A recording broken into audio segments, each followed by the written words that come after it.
রাধে রাধে ভক্তরা, আমরা সকলে আদি সোনার গৌরাঙ্গ দর্শন করে সেখান থেকে টোটো করে চলে আসলাম সোজা পোড়ামাতলা দর্শন করতে।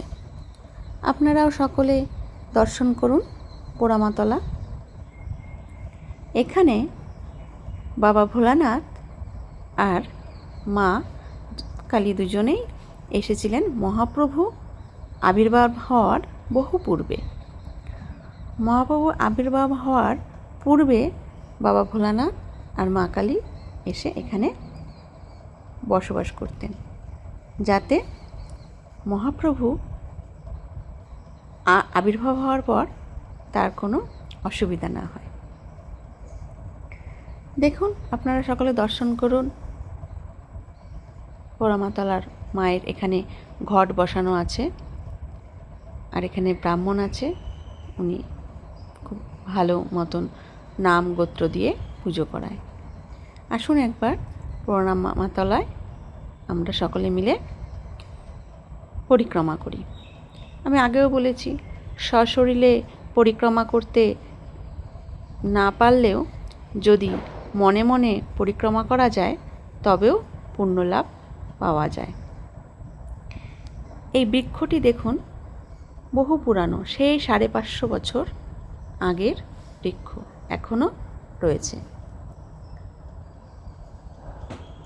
সকলেই এই বৃক্ষতে দেখুন মালা পরিয়েছে, সিঁদুর পরিয়েছে, আবার যার যার মনের বাসনা পূরণ করবার জন্য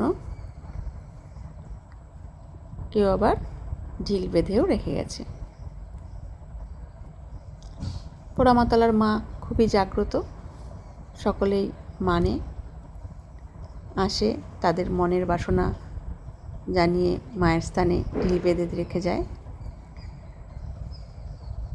আবার যখন মনের বাসনা পূরণ হয়ে যায় এসে পুজো দিয়ে এই ঢিল খুলে দিয়ে যায়। দেখুন, সকলে পুজো দিয়েছে, মালা পরিয়েছে মাকে। দর্শন করুন। মন্দির চত্বরটা খুবই সুন্দর, ঠান্ডা এক পরিবেশ, শান্ত।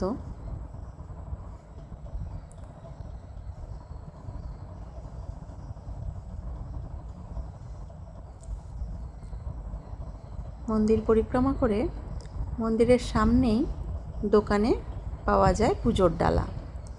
অনেক রকম দামেরই দোকানের পুজোর ডালা পাওয়া যায়, যার যেরকম সামর্থ্য সেই অনুযায়ী পুজোর ডালা নিয়ে মায়ের কাছে পুজো দিতে পারেন।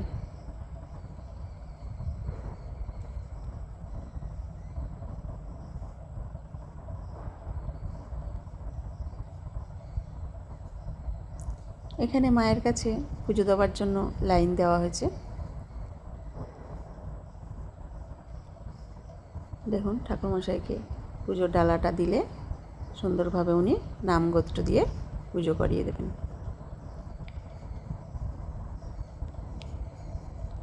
তবে পুজোর ডালার সঙ্গে ধূপকাঠি মোমবাতিও দেয়।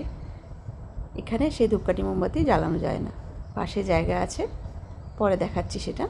সেখানে ধূপকাঠি মোমবাতি জ্বালাতে হয়। এখানে খালি পুজোর ডালাটা দিলে ব্রাহ্মণ পুজোটা করিয়ে দেয়।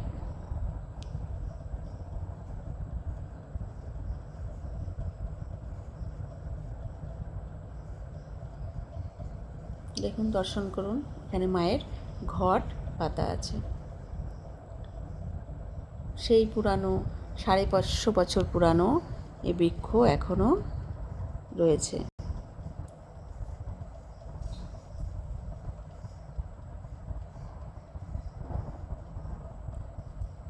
নবদ্বীপে আসলে অবশ্যই একবার এখানে এসে দর্শন করে যাবেন, ভালো লাগবে। পুজো দেওয়া হয়ে গেল, এবার ধূপকাঠি মোমবাতি জ্বালাতে যাব সাইডেই।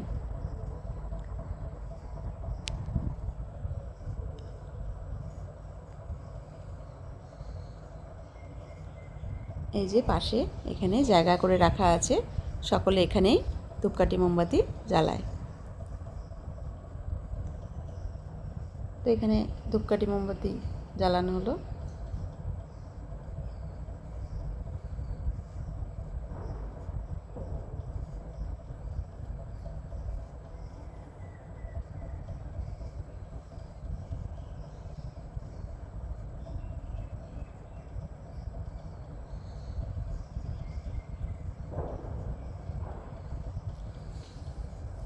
পোড়ামাতলা মন্দিরের পাশেই আবার মা ভবতারিণীর মন্দির আছে।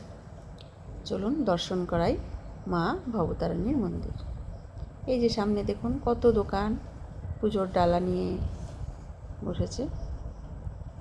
আসুন আমরা দর্শন করি মা ভবতারিণীকে।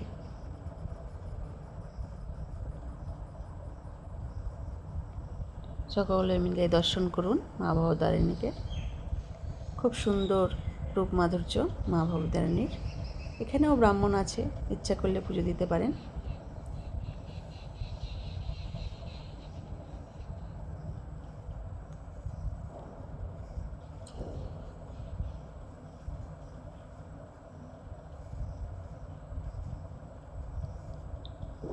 আশেপাশে অনেক দোকান আছে এই পোড়ামাতলার সামনে। আপনারা ভগবানের শৃঙ্গারের অনেক জিনিস এখানে পেয়ে যাবেন।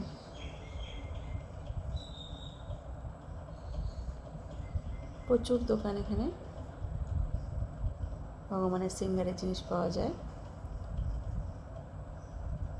তার পাশেই আছে আবার শিব মন্দির, বাবা ভোলানাথ এখানে বিরাজমান। কত পুরানো মন্দির দেখুন। দর্শন করুন আর ভালোবেসে বলে যান রাধে রাধে।